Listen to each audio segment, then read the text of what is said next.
crypto asset? Bitcoin's the best crypto asset. Which one's the best crypto asset? Bitcoin's the best crypto asset.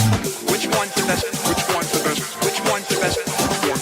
Which one's the best? Which one's the best? Which one's the best? Which one's the best? Which one's the best? Which one's the best? Which one's the best? Which one's the best? What's the second best?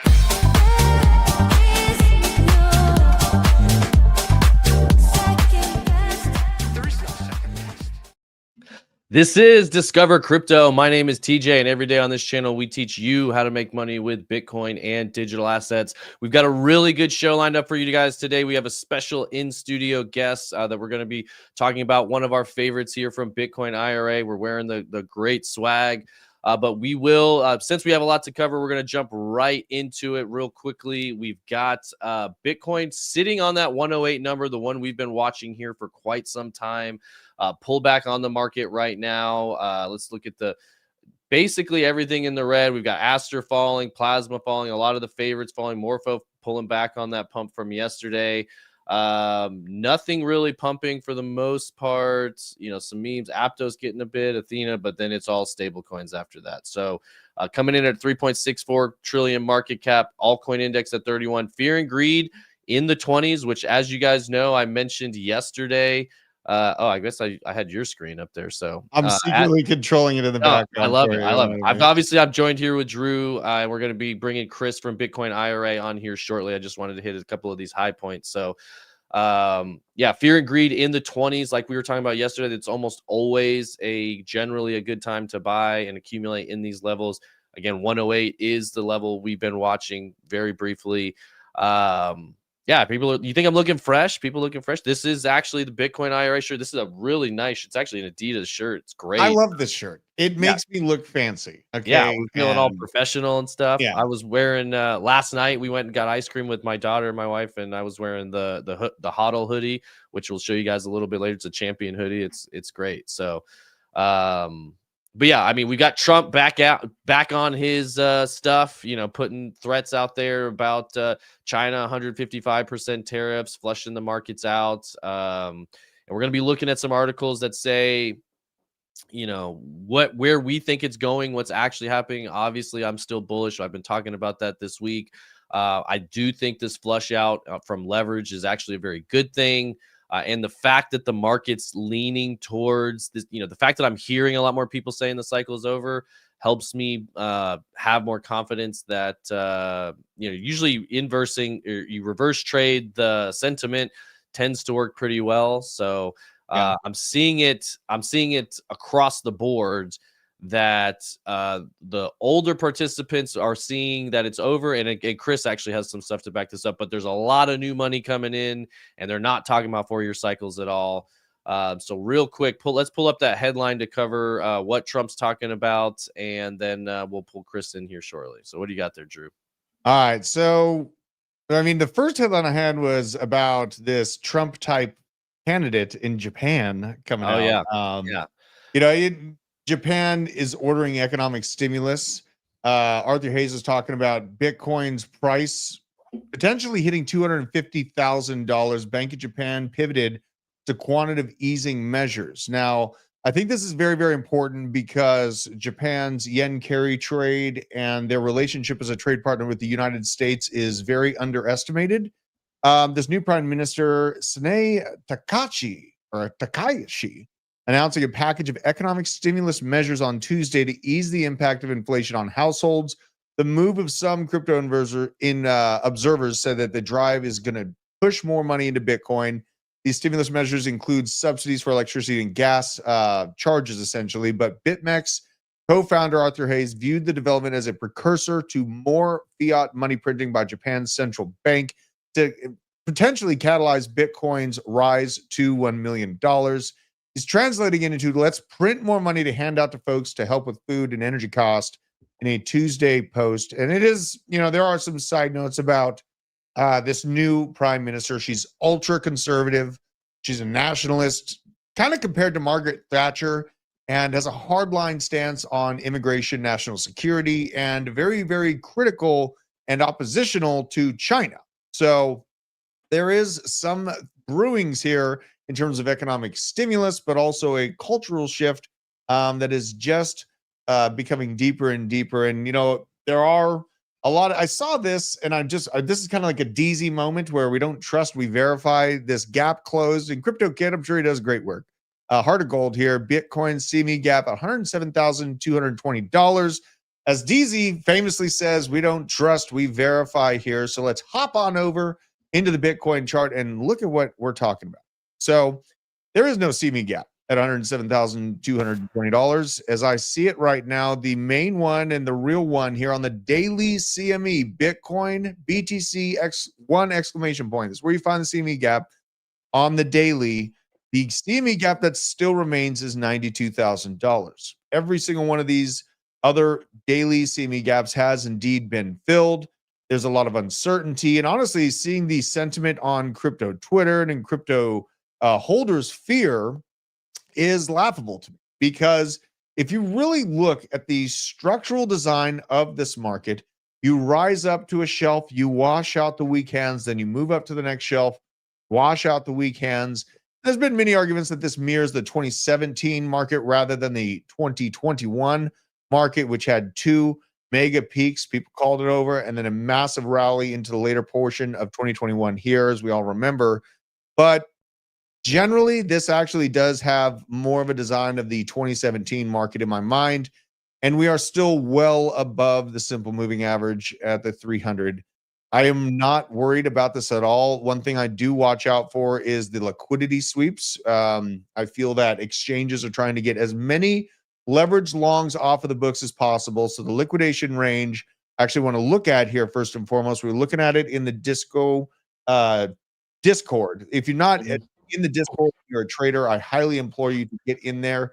Me and Kevin do market analysis, most market opens, and I really, really do want to see you guys in there. What do we got? Yeah, no, I was just saying it is worth mentioning. I saw this too. DCA and Prey, the most most recent CME gap is at 117, so it's actually to the upside, the most recent one. Now there is an older one. I did see somebody else mention it. I think it was in around 92. But yeah, go ahead with the liquidity. What you got? Yeah, so the liquidity is really stacked up here at about $104,000. There is a $200 million order block of longs that will be gutted if the price does fall to $104,000. And, from what we've seen with that Binance flood, with the large exchanges, in the liquidity poll that we saw recently. I mean, you can say it. Binance did it. I mean, Binance did it. I just, everyone gets so sensitive about it. They pull liquidity at the worst time. Okay. If it was a mistake or if it was purposeful, we can argue about that till the cows come home. But basically, there is a good amount of money to be made for these exchanges should the price fall down to these levels, which makes me very wary. And I do implore people to use stop losses in this environment, because Jim Cramer came out and said that crypto is due for a push today. Yeah. So I have kind of the opposite indicator going. Does this make you uncomfortable that he's being bullish on Bitcoin right now? I mean, you never love to see Jim Cramer bullish on anything you hold, but generally speaking, I think it's more of a meme. He does an okay job, and I have some respect for it, because it's a lot like us. You're out here talking every single day. Everybody loves to call YouTubers reverse indicators as well. So you make 1,000 calls, you're not going to get 1,000 right answers. But I mean, I was talking about. This is the market manipulation we wanted to touch on. Obviously, that's what we're talking about in the title. Trump putting China on notice with 155% tariff amid the Australia deal. Obviously, this impacts markets in a dramatic way. I know a lot of people in the chat, upset with I was promised October. I was promised alt season. Where is it? What's coming? Steve-O mentioned we do still have some time before the end, but I do believe this government shutdown has impacted things. And I do believe every time he comes out with these tweets, it does have a negative effect. He basically said China's paying 55.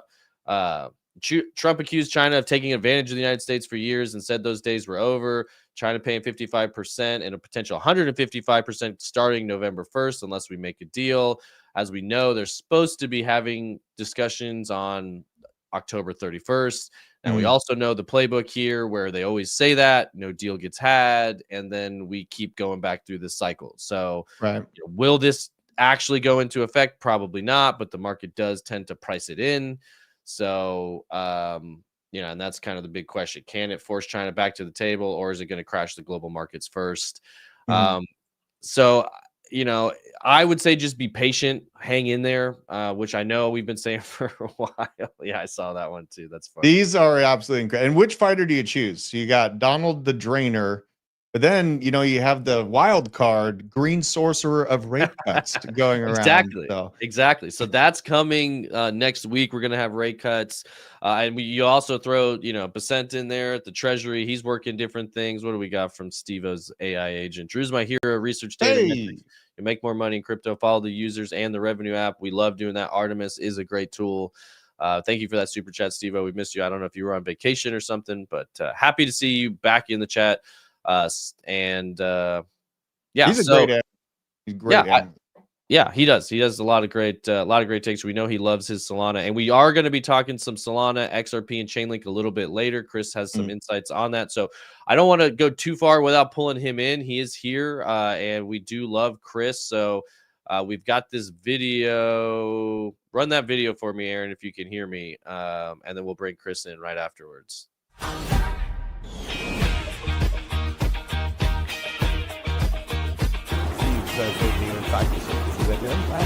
So cool, dude. Dad getting ready for his interview. The stock exchange.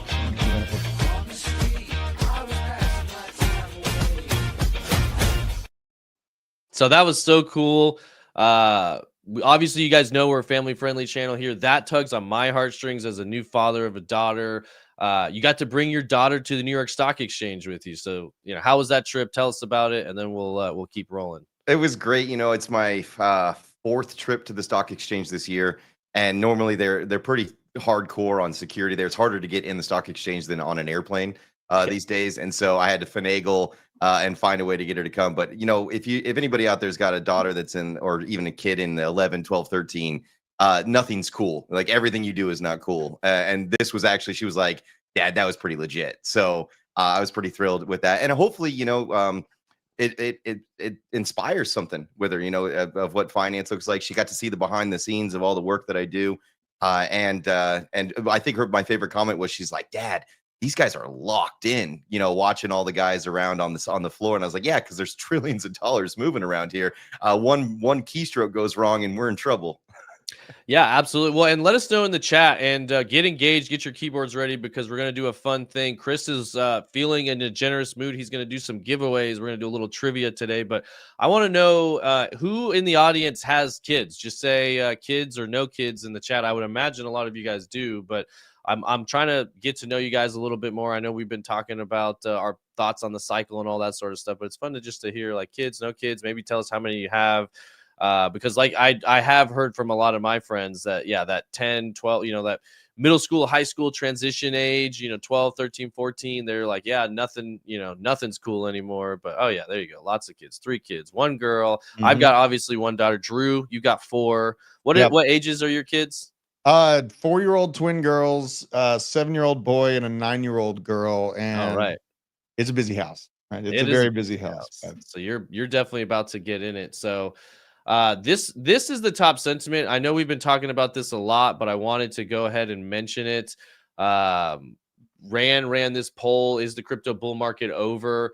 And it's close to 50-50 with 5,400 votes. I obviously landed in the not yet. A lot of people saying yes. But Chris, I wanted to hear from you. Obviously, Chris, if you guys aren't familiar with him, I'm sure if you watch the channel a lot, you are. Bitcoin IRA, one of our main partners. We talk about them all the time. It's a great product where you can have a self-directed IRA and you can make trades completely tax-free. So a lot of people get eaten up in taxes on their gains. Shout out to Chris at Bitcoin IRA. People in the Discord this morning were singing your praises, actually. So they manage billions of dollars, and they've got a lot of different types of buyers and sellers within their funds. So we were talking a little bit before the show, but I wanted to share this with you guys.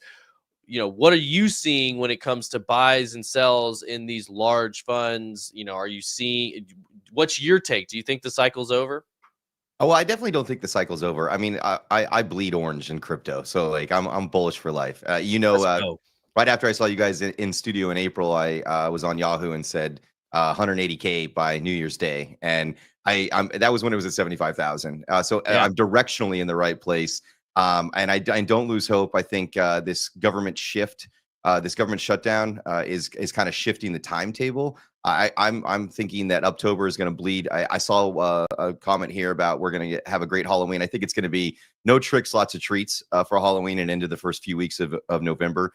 But something important to remember is with the government shutdown, all those ETFs and ERP, all those things, those applications are now just sitting on a desk somewhere waiting for the government to turn back on. The Congress stays in office and does what they do, but all of the other three-letter agencies are shut down.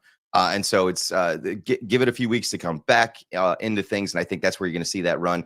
But overall, we've done just over $1 billion of transactions this year on the platform, and it's a very close parity of 50-50 of buyers and sellers. And those buyers are net new entrants. The sellers are some. I was on the phone with one of the clients that's been with us since 2017, has racked up almost $2 or $3 million with the XRP, and he's starting to do some DCA out because. And what am I going to say to him? He got in at pennies, and the guy's done a great job. There are certain people in this market that have been here long enough that they're starting to take profits. But for every one of those, there's a new entrance coming into the market. And I think you and I were talking about it, TJ, before the show, is these folks aren't living in our echo chamber of crypto. They're not on X every day looking. They're not here at Discover Crypto. They're kind of, a lot of them are folks that are saying, I've always been watching crypto from the sideline. And now that I've got Genius Act, Clarity Act, and kind of this stamp of approval from the government, I feel more comfortable getting into this space. And so they're not even talking about cycles. That's not something that's on their radar. They see this as an asset class that's got upside potential to $1 million Bitcoin. And what does that do to the rest of the crypto market space?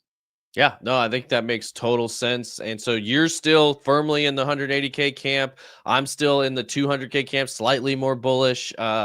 I do think we see a extremely bullish November, extremely bullish December. Chat was just mentioning we do have rate cuts. We'll probably have multiple before the end of the year. I'm thinking 2 more this year, and then I think we see rate cuts continue into 2026. And again, the money printing, like Drew mentioned already, we're already seeing it in Japan. We're already seeing it in other parts of the world. M2 money supply going parabolic. I think that does continue as time goes on. So to come back to this question one more time, is the bull market over? Let us know.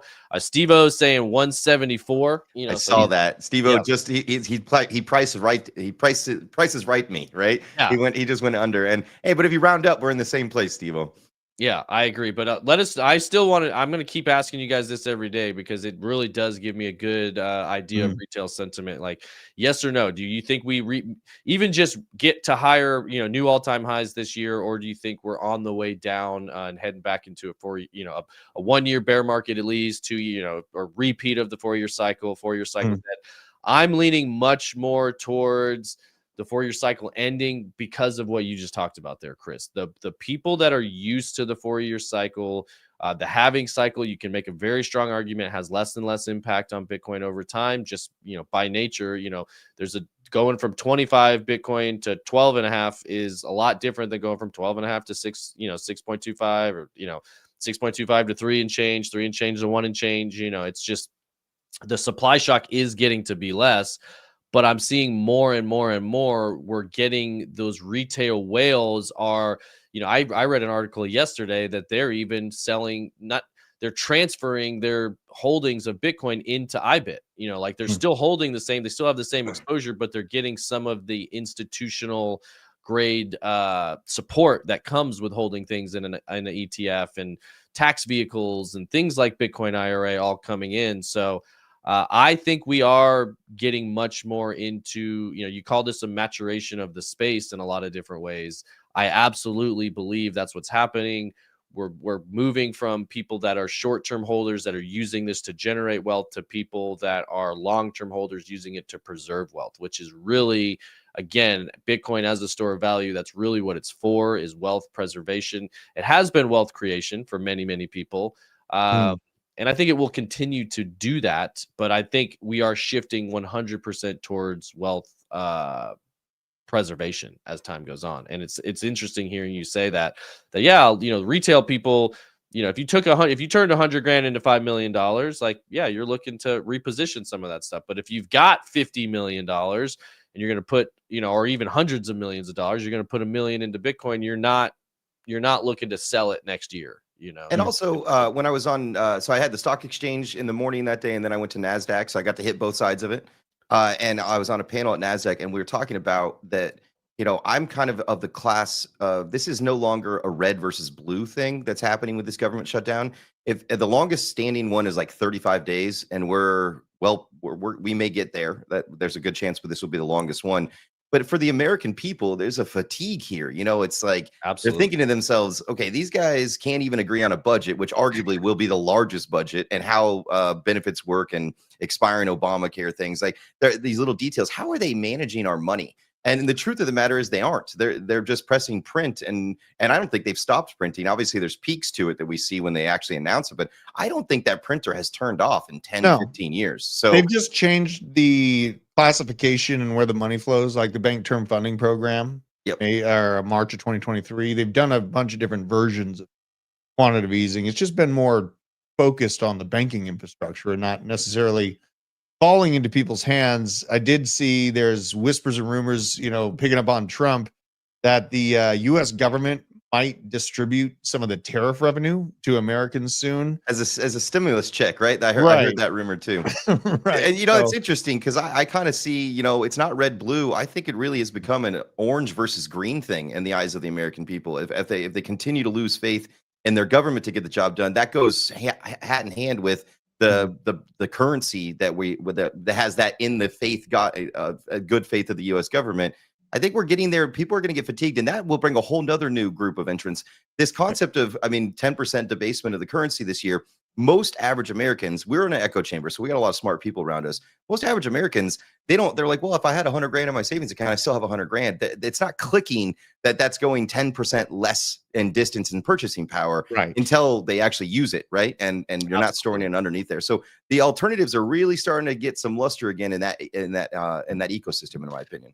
I agree 1000%. It's even smart, sophisticated, financially minded people don't necessarily make that connection in their mind. They might hear a headline about, inflation's bad or something like that, but they're not connecting the debasement of the dollar, that $100,000 in your bank account today has about 50%, or, it's about the same buying power of $50,000 was not that long ago, maybe 5 or 10 years ago. And I'm seeing that come through time and time again.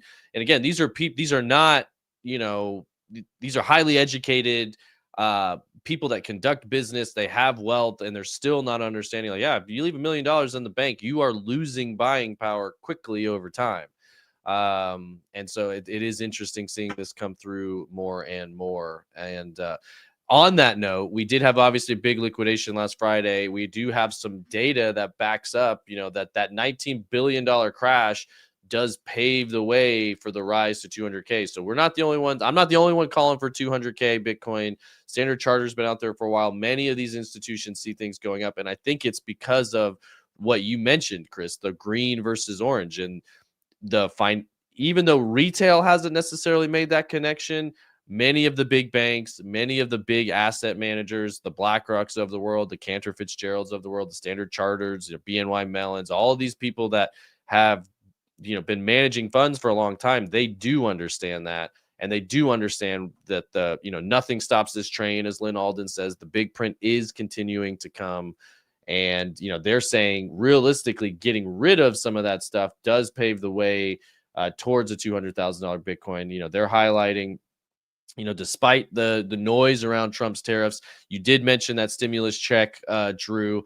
It's funny. I've been calling for that. I don't think it really is much to do with the tariffs as it does the midterms coming up. We've got midterms coming up. I think people will get some type of stimulus check in 2026, just so he can kind of take that flex, say, hey, look, everything I'm doing with these tariffs are working. And it is, taken from over here and putting it over there. It's not like we're going to be running a massive surplus next year.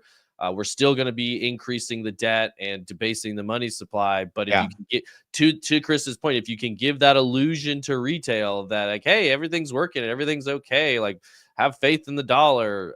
Here's some dollars. The real chaos. What if it comes through World Liberty 5 stablecoin?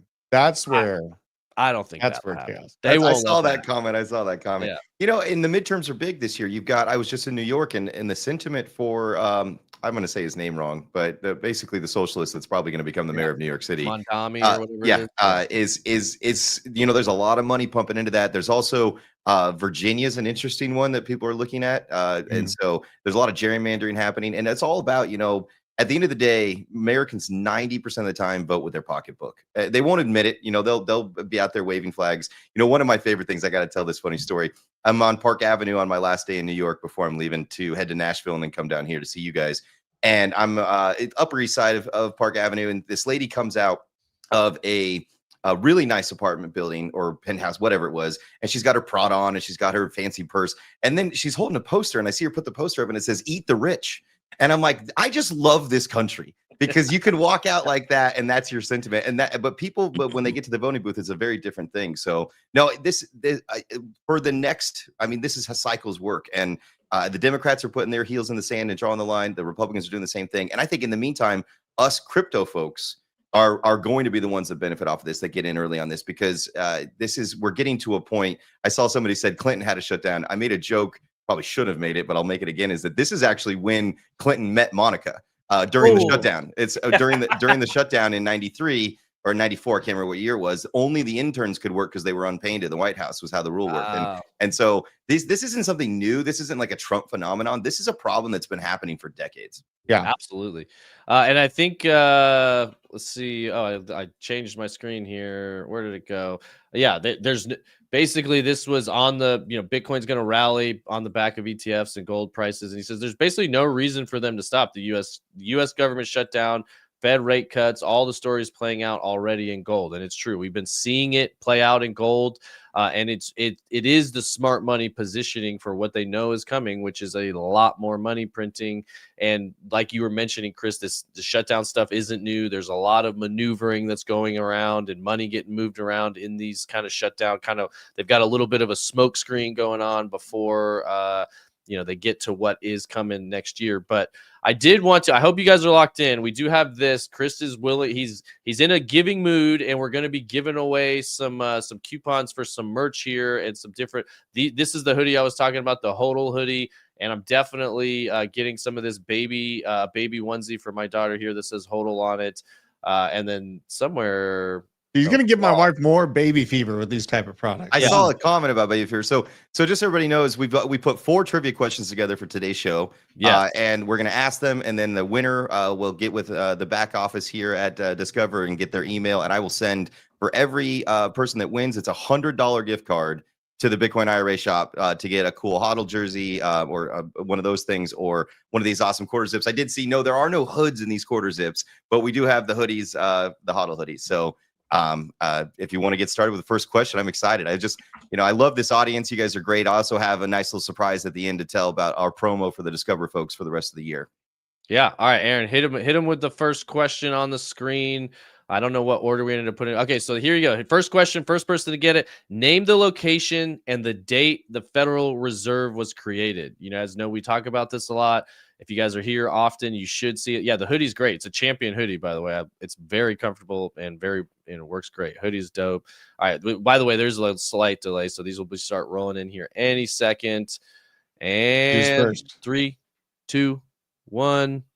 And here are the answers. Ready? Here they are. There they are. Okay, so I see. Okay, Jekyll. We got to say them both. I'm seeing the answers, but you got to say answer both. Where was it created, and what was the date? Let's see. People are saying, there it is. Laserface. 1913 Jekyll Island. And fun fact, they actually did it on December 23rd that year. Kind of when everybody was on Christmas, the bankers were out. They snuck down to Jekyll Island and changed the monetary system as we know it. And we're just over 110, 115 years away from that. And I think the day of reckoning is upon them with us crypto boys and gals. Absolutely. Yeah, the cat is out of the bag. They cannot contain the information anymore. So congratulations, Laserface. Laserface. I never win anything. Well, now you can say you've won something, Laser. There you go. And send us drop it if you want to get with us in the Discord. I'm pretty sure you're in the Discord. If not, we'll work it out with you. You just need your email address and we'll get that coupon code sent to you. So stay quick. Because the next that was they might get progressively harder as we go on. We've got one really hard one at the end. So just stay ready, and we're going to be giving out some more of those things too. So there you go. You get a hoodie, and then this white shirt here is the one we're wearing right now, which is pretty cool. You got some Bitcoin socks on there. There's all kinds of stuff. Bitcoin tote bag. I love your logo, by the way. The egg, the Bitcoin egg. I mean, it fits really well. Yeah, JP. I've got it behind me in my studio at home, like a neon one that I did a show with Kelly, some training with Kelly for our audience on technical analysis, and it looks really great back there. I did see if you guys want to, I saw Seabass and Steve-O asking some specific questions about why would you do IRAs? Do you guys want me to do the quick elevator pitches? Yeah, absolutely. Yeah, absolutely. So I mean, the main reason that you use these tools is that it's very rare that the government gives us a tool to use, like an advantage or an incentive for saving. And we can all do. I've done self custody. We've all done the exchanges, those types of things. If you use a retirement account, you get an added advantage, several of them actually. So with a traditional account, which is pre-tax money, if you take and put every year you can put between $7,500 to $8,000 in a retirement account, you're lowering your income so that your tax bill will go down. So if you make $100,000 and you put your $8,000 in your IRA, you've now lowered your tax bill to $92,000 for the math of your basis. So that's win number one. The second win is if you're trading within the account. So once you're in the IRA, if you buy Bitcoin, then maybe swap some for Solana, move it over to XRP, Link, whatever your choices might be. Or if you make interest or staking rewards, like we have staking now, all of those trades and that interest that you make is all tax-free as well. So there's no capital gains taxes. If you buy a coin, sell a coin and buy another one, that's a swap or any conversion, you're going to face up to, if you're at the high earning, up to 37% capital gains. Average is usually somewhere between 15 to 25. So that's the savings number two. And then the third savings, if you are in a Roth, which is very popular with your guys' audience, the Discover folks that have joined us, the Roths are huge. Then you're completely tax-free at the end when you distribute. So you don't get that advantage at the front side of lowering your income, but when you reach that age of retirement or you start taking distributions out, it's entirely tax-free. So if we did this with Kelly, if we turn $7,500 into a couple of $1 million with the price markets he has that he wants to go to with his coins, now you're in essence sitting right there at entirely tax-free distribution. Any other place you do that, you're going to be anteing up to Uncle Sam constantly. Yeah, absolutely. And it really, the way I like to frame it up is, obviously when you're managing a portfolio, you have different goals, and I can understand. I feel like a lot of times our audience in that question even is very short-term focused of like, oh, why would I give up, my custody of this, or I can't pull it in and out whenever I want. I have to wait until a certain period of time. And like, yes, that's true, but you're also not putting 100%. Like, you can only contribute so much to an IRA a year anyway, Yep. So I think for me, it's like $6,000 or $7,000. So it's like, if I can start building up my long-term bag in an IRA and then not pay taxes in the future, like if you believe in Bitcoin for the long term, if you believe like I do, that Bitcoin will be at $1 million in the 2030s. It'll be at $10 million in the 2040s. You don't want to pay the tax of buying a Bitcoin now and then selling later for millions of dollars, or even, again, they've got all kinds of other coins in there that 87 now. We have 87 different coins in there. If you love Bitcoin, if you love XRP, Solana, Ethereum, all of them are in there and all have a very high upside in the future. If you don't want to pay taxes on that, then this is your long-term strategy. And I feel like a lot of times people are very myopic and they think all or nothing. And this is a tool, like you mentioned, that becomes part of your wealth strategy. It's not where you put all your money. Okay. So that's the way I look at it, is like, look, if I can contribute, the max basically that I can per year. I'm also a big fan of Roth. I'd rather pay the tax up front in a lot of ways and then pull it out later tax-free. I mean, it's basically, and you can trade within it still. Like, that's the other part that I like, is it's self-directed. You can still, if you believe in 4-year cycles, you trade this basket within that tax protected vehicle. And then, like I've always got my long-term savings. It could be, if you even think about it like a trust, some people are like, oh, why would you ever put money in a trust if you can't access it? And it's like, well, because this future me will thank me. This is not for today me. This is for tomorrow me. And speaking of future me, it's just something kind of staggering. So 50% of Americans don't participate in a retirement program at this time, which is the highest it's been in a real long time. And I think part of that is we're a gig economy. People are more self-employed, those types of things, which there's a SEP IRA. So you can actually build a self-employed IRA for yourself, which you can contribute even more. But something that's really interesting to me is I bet there's at least 10% of the audience doesn't know they have this, but there is 401ks that have been left behind at a huge magnitude. $2.3 trillion are sitting in 401ks from where people have left their job and they've left them sitting there. And there's a really cool tool. This isn't even my tool, but you can go to Beagle, like the dog. And you can put in some information about yourself and it'll find out if you have any 401k funds out there that you forgot about over the years.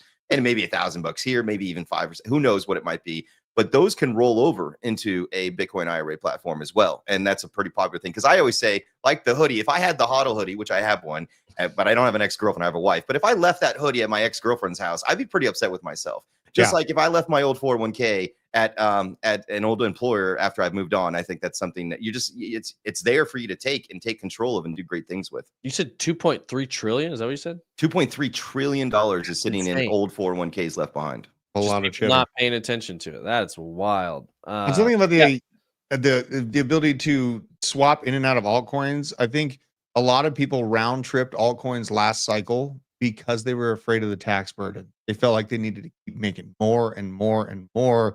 They didn't want to sell the bag because they were afraid of having to pay the tax burden, and then rides back down. You know what I mean? So I can't tell you how many people I've seen have to sell the bottom because of their tax burden. So they did sell. They played the cycle well. They sold some at the top. That capital gains Chris mentioned, you're pushing 30, 40, 50% sometimes, depending on where you're at.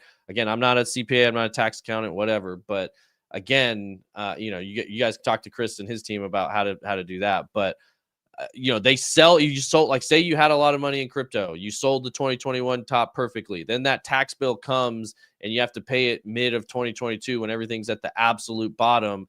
People got wrecked. And if most of your wealth is in crypto and you didn't have a bunch of, I had to pay a $300,000 tax bill one year. And that woke me up to, okay, wait a minute. I think I need some tax strategies.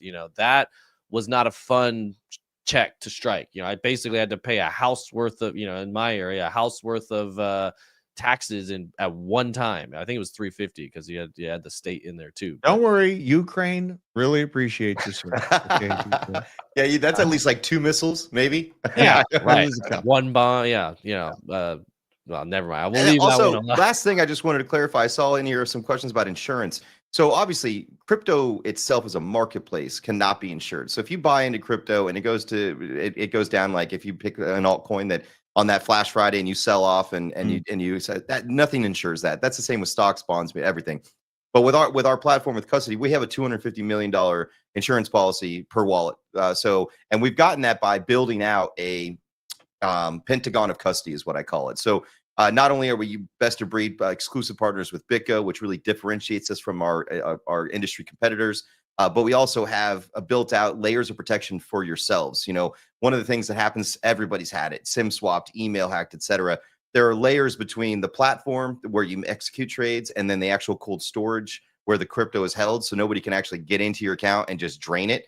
And all trades are done cold storage to cold storage and OTC behavior, so none of your money is ever touching exchanges. And these were all parameters that we had to put together in order to get that insurance policy from Lloyd's of London. So yes, it is an insured platform and your wallets are insured. But yeah, if the altcoin you choose goes down, there's no insurance for that. Just to clarify that for everybody. Oh, there you go. So yeah, if you guys haven't had a chance to check it out, the link is in the description. I know many of you already have, and yes, this is something we use here in our office. This is not just something we promote. We use both Bitcoin and Arculus. We're big believers in finding strong products and using those. We don't just promote anything. So yes, they are a channel partner. We do appreciate it. They do power this content. So you guys should love them even more for that, because they allow us to do what we do. And Chris has been a great friend of ours and a good advocate, again, of the Bitcoin space. They've been around for a long time. You think it's time for another trivia question? Get the, hit 'em. get the keyboard warriors going. What do you Oh guys yeah. think? All right, so guys, I get love ready. this. This is fun. And Friday- remember, Thursday fun. Thursday fun. yeah, Thursday fun. Remember, you have to answer the question completely. That one was a two-parter, so we were just seeing who was the most awake today. So, all right, get ready, get on the keyboard, smash the likes if you like free stuff. But Aaron, hit him with question number 2. Name 3 products not included in the CPI report. This is an interesting one. They change these things from time to time. There is a long list of answers here, so I'm going to be watching for those 3. You guys, Drew, help me keep an eye on the chat as they roll in. I know the ones that came to my mind first, which is one that they used to cover that they pulled out not that long ago. See, somebody says food, gas, rent. A lot of food is still included in there. I think we got a winner there. Jares. Jares, stocks, bonds, and life insurance. That's correct. Sir. Yeah. Nice job. Nice job. And I will actually, let me see if I can pull this image up. Where can I? There you go. And Hernan, I got your super chat, brother. We'll make sure to hit it as well. So Jares, actually, what I'll tell both of you guys to do, just Jares, email office@hitnetwork.com, and we'll have your email address, and then Laserface, you do the same thing. So yeah, if you guys didn't know that, they don't include life insurance anymore, which is interesting. Stocks and bonds are not included in that. Another thing, insurance, that was the first one that came to my mind. A lot of different insurance products like car insurance, things that people are required to have. Is an interesting one that's not in there also is employer paid healthcare. So like as an employer, we have 200 employees at Bitcoin IRA, and I just got my bill for my renewal that kicks in next year, 13% year over year increase. So and the year before that was 7%. So if you are an employer, if you're buying healthcare insurance on your own outside like Cobra, you're feeling the pinch. And that's not something that's included in the CPI report that'll come out I think tomorrow or Friday. I can't remember. And by the way, thanks Seabass. Yes, it is Wednesday. I've been on the road for 2 weeks. I've been in different time zones, different locations. So yes, it is Wednesday. Thank you. I hope I'm flying home back to Scottsdale tonight. Yeah, details, right? Who cares what day of the week it is? It's Bitcoin Day. That's all that matters in this book. And we got a super chat here. I want to touch on this. Hernan, I was asking, is it possible to hodl without needing the IRA?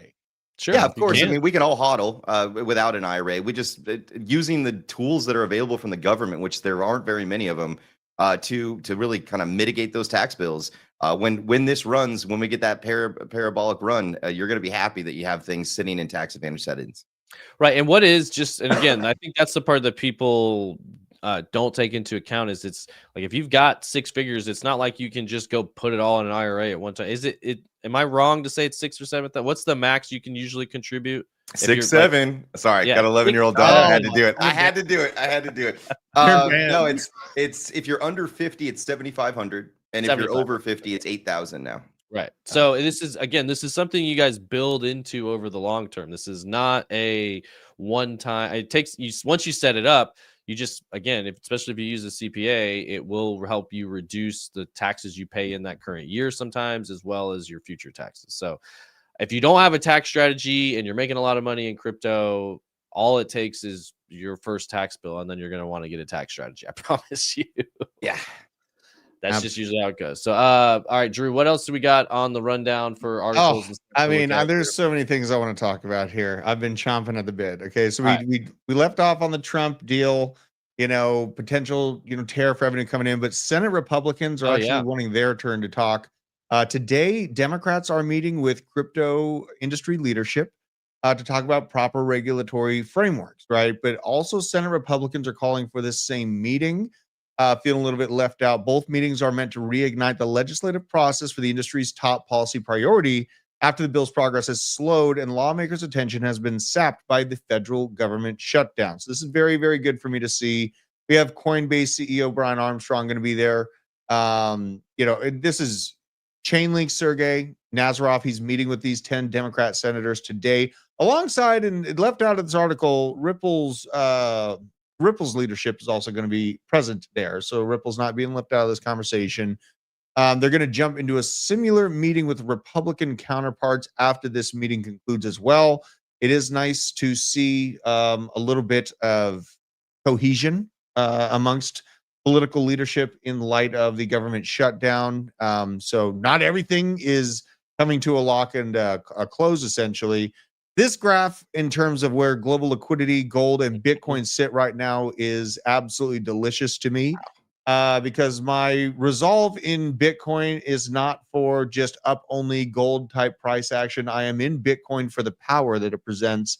And this accumulation zone right now has really scared people. Here's a little bit of male astrology for us.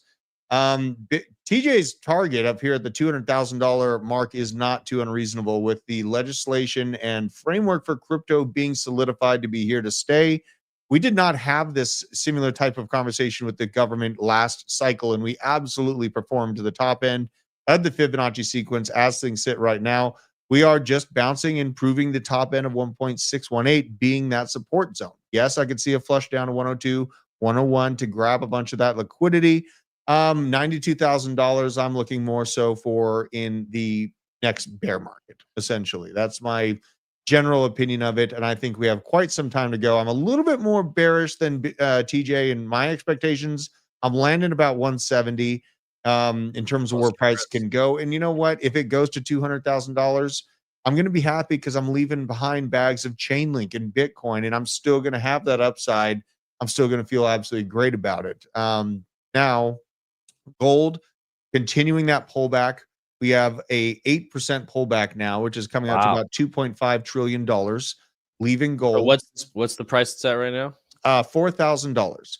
Now, Yeah, I think this is a telegraphed move to the upside that I knew was coming from cutting rates into inflationary pressures, just like we saw in the 1979 to 81 movement. I was warning people about this. We got a couple people in on shorts from the $4,300 zone.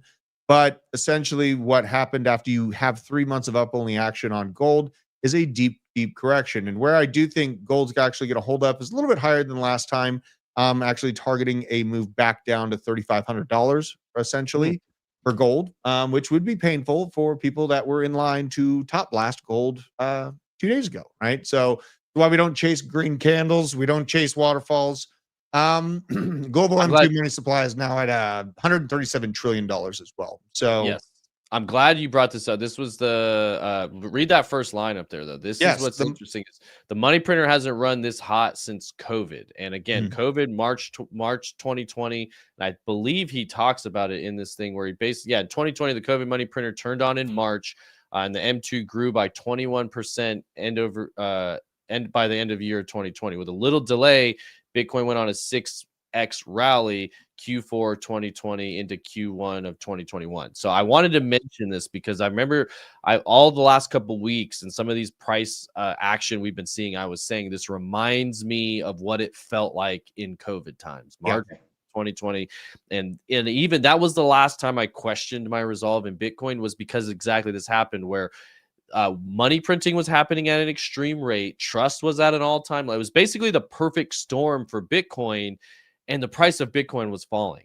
You know, it went from 10K to 7K, then it went from 7K to 3,800, bounced back to around 7K. But it's like in my mind, early 2020, it's like, okay, Bitcoin's at 10K. They're printing all this money. Like, why are we not? We're about to get into having. Why is the price going down instead of up? And that.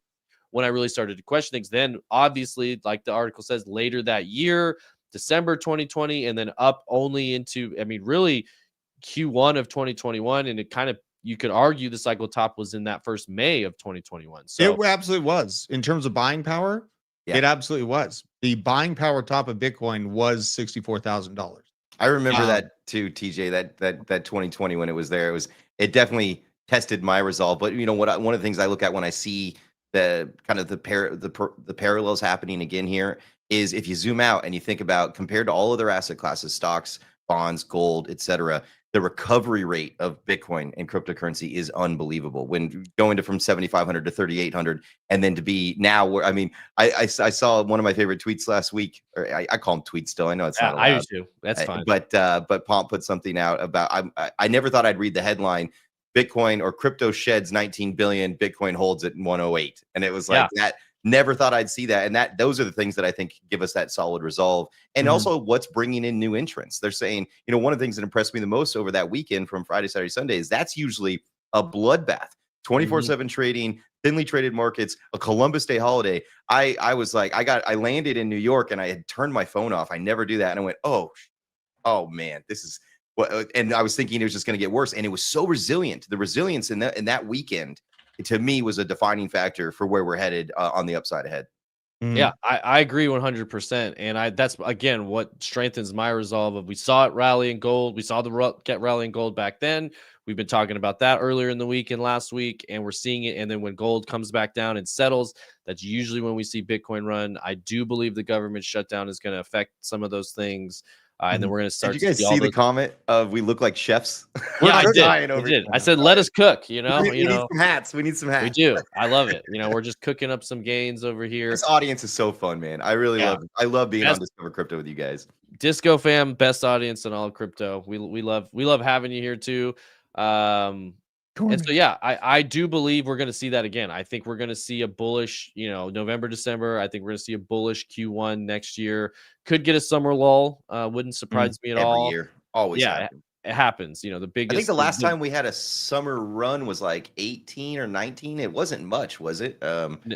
No, not it wasn't something that we were all excited about during that. That was rough times. It doesn't take much to get people in crypto excited. So, like we were probably hyped up over here, but big money, they're all, in the south of France on their vacation doing whatever the heck they do in the summer. So and that's where we're all heading soon enough. So some of the macro indicators going off got me excited, and we do got to touch on it. Inflation's coming back. It's what paved the way for my assumption on gold's pullback. And, I called gold's pump, then called gold's pullback.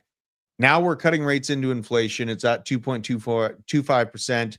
September CPI hitting 2.9%. And this is my favorite graph in crypto. This is the reason for printing right here for small and regional banks here in the United States. If they do not do an amount of quantitative easing that this country has never seen before, we are going to lose hundreds, if not thousands, of mid-sized banks. And the FDIC is likely not going to allow this to happen. This is why my resolve in crypto is so strong. I do not trust banks to hold my future value while it's losing 10% of value per year if they are facing insurmountable amounts of unrealized losses on commercial real estate property. So the idea that banks could go under is kind of hyperbolic, but your resolve in crypto and Bitcoin is going to be tested further as we move through this bull market. And people that, come in here, maybe they got in at like 115 and they see it dip down to 101 and panic sell, are not going to make it. Okay. You have to question, what is your resolve? Why are you in Bitcoin? Is it for up only price action, or is it to regain your sovereignty and power as an individual that's trying to take care of your loved ones around you and retain their futures, right? You really need to examine that as we move forward into the end of the year. Obviously, things are not easy. There's down, aliens apparently are on their way. There's all kinds of weird stuff happening. You really need to examine. And why not both, right? Why can't I secure my future and get up only price? I want gains and I want sovereignty. Absolutely. At the end of the day, yes, we definitely want sovereignty. Freedom is paramount. And we all want to see the number go up, right? Like, let's be honest with ourselves and say, 90% of the people here, that is definitely what they're interested in. I see your super chat here, Devin. There's 10 weeks left in the year. We're really expecting a 60 to 100K rally in Bitcoin in that time frame at this point. Like, I will say it's absolutely possible. I did mention I do think some of this can bleed into Q1 of next year, but I have seen Bitcoin do that in the past. Yes, the numbers get bigger. 60 to 100K sounds crazy, but it's really what you're talking about is a 80% rally. I have absolutely seen Bitcoin do that. I have absolutely seen altcoins do that. Just like all the numbers are getting bigger on the debt side of things, on the fiat side of things, they're printing more than they've ever printed before. So those numbers are in the trillions now. And So we had a healthy that was letting air out of the balloon. It showed us that leverage is a dangerous drug. Is what happened on that Friday when things started going, just when we hit stop loss marks and all those things. Mhm. And I hate to age myself here, but in Angels in the Outfield, there's the little kid that goes, "It Great could movie. happen. It It could could happen. happen." And Yeah. I don't know. I mean, I was around. My first crazy holiday season was 2017, from Thanksgiving to Christmas. Was just, I mean, I remember my favorite meme back then was the dad's like, "Hey, what's this Coinbase thing on Thanksgiving?" And then by Christmas, he's like, "This is all your fault," because Yeah. he never got like, so that those things can happen, especially because remember what happened in COVID too. More people were, especially retail, were trading because they weren't doing anything. Well, from Thanksgiving to Christmas and even into New Year's, people are sitting around and they're jumping on their Coinbase accounts, they're going to their Bitcoin IRA accounts, they're here at the Discover Show because they don't want to be around their family that much. So they're trying to find distractions, right? Yeah. And that will do things. And if you get 35, 40K run, there's a psychological piece to this whole thing. You take the charts out of the window, you take the technical analysis, which you guys are amazing at that, but we all have to agree there's a psychological thing that happens, and that's when the FOMO kicks in. So if you can get to 140, 145, all of a sudden a whole new beast awakens underneath this market. And that's what drove me for my 180 prediction is I think the technicals can get us to the 140, 150, but there's that nice, I'm not saying it's going to stay at 180. I mean, nobody's going to say that, but if it can touch it by the end of the year, I'm no oracle, but that'll be 2 years in a row. Because when we were in Nashville, when we met in Nashville, TJ, 2 years ago in the summer, I said, I think Bitcoin was around 60. I said 100K by Christmas Day. And I was a week off. So it was a week early. So Pretty dang close. See, that's what I'm talking about. Like a 60K. I mean, we've seen those kind of runs happen before. And if you have any doubt, look at what happened with gold. That was gold, much larger market cap, just did something like that, added $16 trillion in the course of a month or two. So it's like, if you don't think that that's possible for Bitcoin, that just shows how much liquid moving capital is out there. I mean, how much is that right there? Like 100%. 100%. Yeah. At peak gain, I think we were at about 150 or just under 115. So it's 112, 112% run on what is now a $27 trillion market cap. But the performance of Bitcoin absolutely outshines gold when you look at it on an aggregate timeline of how long it took gold to find that double up moment. It's still sitting there as the king, though. People just need this as perspective. Again, silver had a huge run. Bitcoin sitting at a 2.1 trillion, gold 28 trillion. That's a huge difference. So to move gold the way it just moved took trillions of dollars, 4 or 5x. Now I messed up. 4 or 5x the size of the entire crypto market to move gold as much as it did. So all we're talking about is getting gold from 2 trillion to 4 trillion. That's it. Didn't you just say, TJ, that 2 trillion left the market yesterday, basically with the 5% or 8% fall on gold? So this is not a zero-sum game. Where is that liquidity going? I wouldn't bet the house. I think somebody said I'm not as bullish as TJ. I wouldn't bet the house, but I bet dollars to donuts that there's probably some of that headed our direction in the crypto space over the next few days. Absolutely. And I do think we're going to talk about some altcoins here too, and some other places where that money might flow. If I can find it, here we go. I do believe we've covered it a lot. Government shutdown is delaying some of this stuff. I believe, you can put on whatever size hat, tinfoil hat, whatever you want to do for your conspiracy theories. But I don't trust the government. Obviously, I think everybody's working for their own personal interest, whether they're in government or in the private sector. People are angling for what they think will be best for them and their family. I think this has become a great opportunity for some of the wealthiest people in the world to position themselves accordingly. But we are going to see a massive, this is the now 155 exchange traded product filings. That's ETP or ETF filings with the SEC. Many of these will get approved, and they will get approved all at once, and it will start to feed that FOMO that Chris just mentioned. And I agree, just like we saw the FOMO with gold. It made an all-time high. It made a new all-time high. And then about the second or third time people hear about a new all-time high in quick succession, that's when like, wait a minute, maybe we should get exposed. Then the lines start forming. Open that chart again. There's something I think I noticed a parallel. So in Q3, a kind of a quiet alt season was cooking on our platform. So while Bitcoin and Ethereum new entrance was down, as far as total trade volume, Solana, XRP, and Chainlink's down here. We're all up pretty high, and also sweet, as you know, I always like to call it that. So those were 4 that were growing in as far as trade volume and net purchases in Q3. So there's definitely something cooking. I think there's alignment with these ETF filings that are coming through. Hopefully, when the 3-letter agencies reopen soon, and people are positioning themselves for that. So yeah, I mean, I guess I'm in DZ's chair, his living room, right? Is what they tell me. So I'm trying to bring some hopium out there for you guys. I think it's on its way. It's good things coming. I agree. When I see, XRP with 20, Solana with 23, I definitely think both of those are going to catch a bit. Obviously, we covered Chainlink a ton yesterday. I mean, they're literally getting invited to educate the Federal Reserve on the future of financial markets. So if that doesn't get you bullish on Chainlink, I don't know what does. We're going to probably cover an article later today that's basically Chainlink's path to $27. Oh yeah, I'm going to be all over that. I might do it at 2:30. Yeah, the whales are accumulating it at $16. I do believe there's a reason that it's being, again, they love these prices because they're accumulating it in a major way. But the other thing that was interesting to me is outside of the, again, Bitcoin, Ethereum, XRP, Solana, we understand there's a ton of those. XRP and Solana being the interesting ones to me there. But the next interesting thing there was basket. Right? 10 different filings for a basket or a bundle, as you and I were talking about, which is another thing you guys are seeing as a top interest of people on your platform. They get money in, and then they want to just buy a weighted average bundled type product.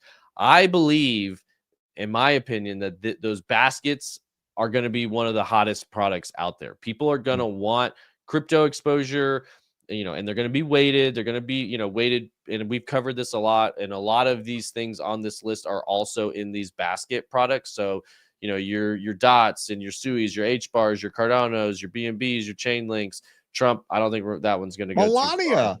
Yeah, I don't think some of these are just, people that have positioning to file stuff. And so when you get down here, like Pengu, I don't think it matters. Melania, Trump, like that stuff doesn't really matter to me, in my opinion. But these baskets, I know Avalanche is in a lot of those baskets, and you're gonna see the major top 10, top 20 coins, and that's why I caution people from going too far down coin market cap, because I do think as big money pours in, any exposure to, you have to understand, to old money, any exposure to Bitcoin and crypto is considered, in a lot of people's mind, high risk or growth, or they're not looking to get into the highest risk of the highest risk, like us who speculate every single day and we just live our lives on the edge. We love to go down, again, even Aves and Morphos, and some of those are a lot further. Even Chainlink would be considered way higher risk than Bitcoin. So Bitcoin is starting to get into that.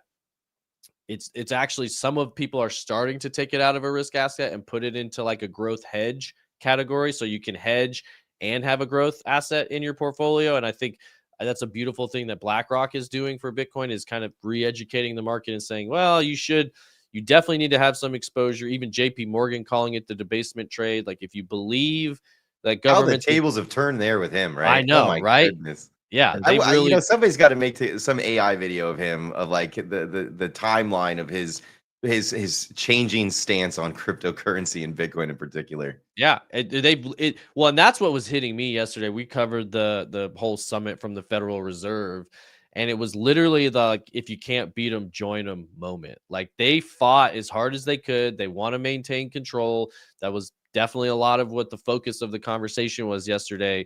But they've decided, all right, we can't stop this wave. We have to get on board with digital. I mean, it was basically Waller, the governor of the Federal Reserve, basically said, this is we missed the opening remarks on this channel, but he said, this is an admission that digital assets are here to stay, and we have to get on board with it. Like, we fought it as long as we could. This is us throwing in the towel. This is us waving the white flag, saying, okay, we want to play alongside you guys. We tried to kill you, but you're still alive. We tried to regulate you to death, but somehow you're still here and you're still growing, and we want exposure to now. I feel like I need to send him some of this swag. Yeah, you should. You definitely should. Speaking of that, is it time for trivia question number 3? Yes, Aaron, hit him with. I'm glad you reminded me of that, because I love giving stuff away, especially to your guys' audience. So, all right. So for trivia question number 3 for the hoodie and everything on the line. What do you got, Aaron? Hit him with number 3. What was the first financial capital of the United States? Yeah, some of you guys might know pretty quickly. Obviously, right now, many people think of New York City. Truth. Not to give away the. Yeah. Oh, here you go. Oh, you got some sound effects for us. I like it. Hey, Music tags. Got it. Philadelphia. So, if you guys, for those of you who don't know, before Wall Street was Wall Street, most of the major financial transactions in this country happened in the city of brotherly love. And it moved over kind of while New York, kind of what I guess early 1900s, late 1800s is when it started. Wall Street started becoming Wall Street. New Amsterdam. That was an interesting answer, but no, Philadelphia was the answer we were looking for.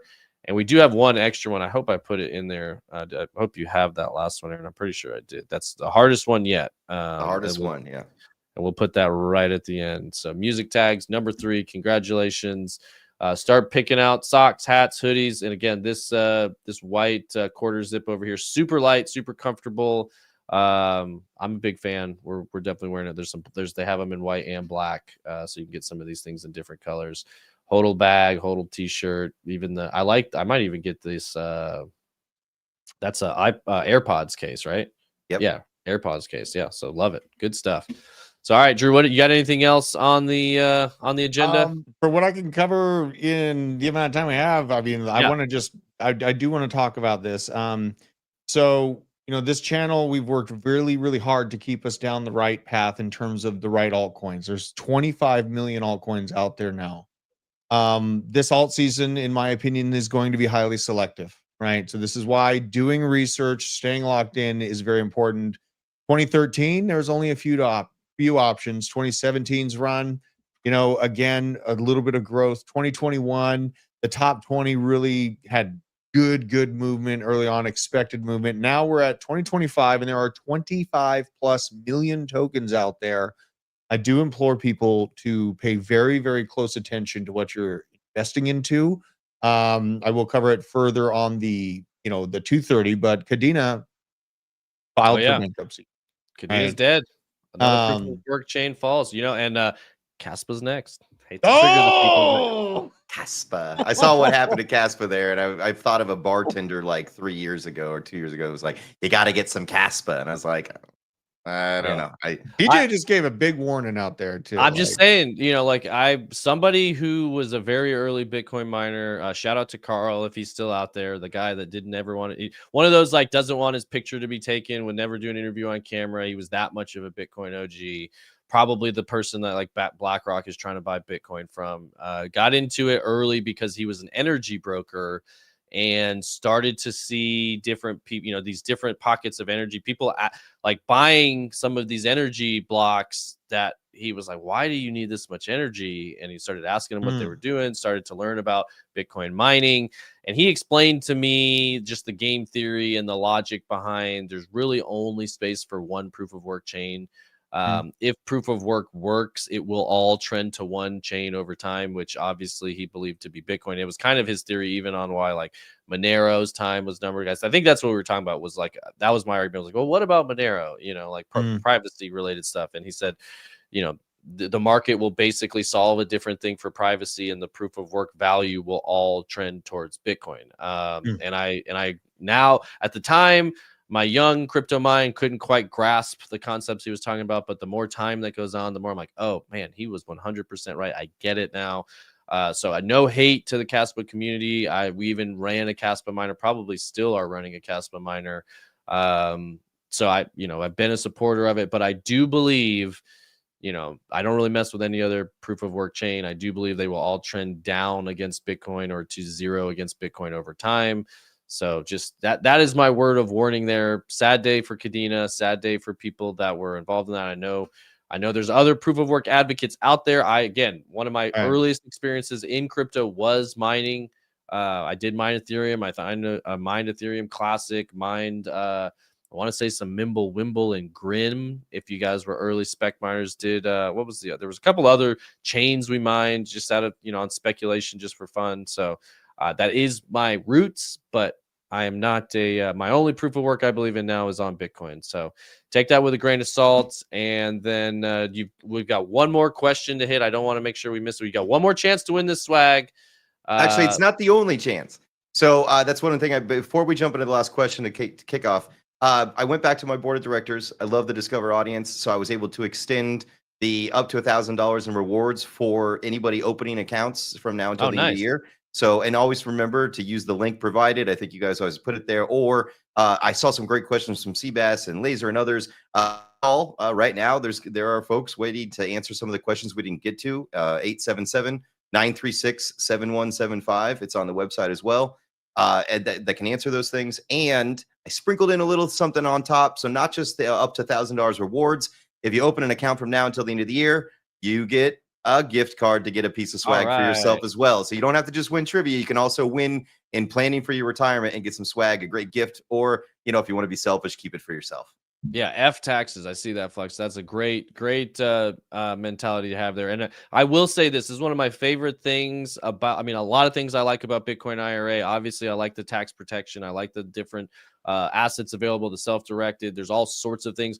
But one of the things I think you guys do well and maybe the best in all of crypto for a crypto related product is your customer support. You can't, like he just said, there's a phone number right here at the top of the screen, 877-936-7176, and you will get somebody who answers your call, will talk you through, and all, because it's not a simple thing. It's like, oh well, what if I'm a nonprofit, or what if I'm this, or what if I'm that, what if I'm not all this retirements are created equally. Everybody's got a different story. If you own a small business, you can do a SEP. If you own a small business, and this isn't financial advice, but I pay my little girl going to the stock exchange. She was working that day, and she gets paid a salary, so that she takes half her salary, puts it in her Roth IRA every year, and she takes the other half and pays for a private school. And that's all up to a certain amount. You can pay your kids tax free through your business. So keep all these tools in mind. They will make the difference between hundreds of thousands and millions of dollars when we all grow up and get old. It's absolutely so. And like I said, love the fact, you could talk with a team member, they answer your phone call. There's very few crypto or tech companies in general where you can pick up the phone and talk to somebody on the phone. And I would much prefer to talk to somebody on the phone than an AI bot or, whatever, form they want you to fill out, generally speaking. So, and if you don't want to talk to people, they have chats and stuff like that too. So huge shout out to Bitcoin IRA. We love you guys. We appreciate all your support. So tough question. I can't wait to see if somebody gets this one. This is gonna be a tough one. Hardest question yet. Aaron, hit him with the question, and I'll read it off as soon as it comes on the screen. The first organized stock market in New York was founded under what kind of tree? This is a very specific question. You learned this on your trip to New York, right? Yes, it's actually out in front. It's off Broad and Broadway and Wall. They have these. They're near Trinity Church, one of the oldest churches. There you go. So we'll see. That was I saw Faden's. I think that was the guess you had earlier. Oh yeah, see, I did that. Yeah, I guessed olive tree on this one. Just was like, I don't know, a lot of. There it is. Yeah. Risings. Oh no, Jay Steve got it before. Well, who was the? No, I see. Who got it? Oh wow, that was a lot of them got it really quick. Somebody must have chat GBT'd. LOPC Biomed. LOPC. So if you guys can email off any of the winners, email office@hitnetwork.com, and we will work on getting your coupon to you. All we need is your email address. That's all we need, right, Chris? Yep, absolutely. As long as we get that, we'll send it out. And don't forget to mention if and when you talk to somebody from Bitcoin IRA anytime now until the end of the year, you're part of the Discover fam. We love you guys. So you get nice rewards, financial freedom, and some awesome merchandise, in my opinion. That's right. Yeah. Again, say your Disco fam, code Disco, anything like that, or use the link in this description. But really, just when you call in or when you reach out, tell them you're from us, and you get those rewards. Which again, huge shout out to you guys. Not only are you getting tax free, you're getting literally free money. So it's really hard to compete with that. Love everything you guys are doing. Stay safe out there on the timeline, and we'll see you at the top.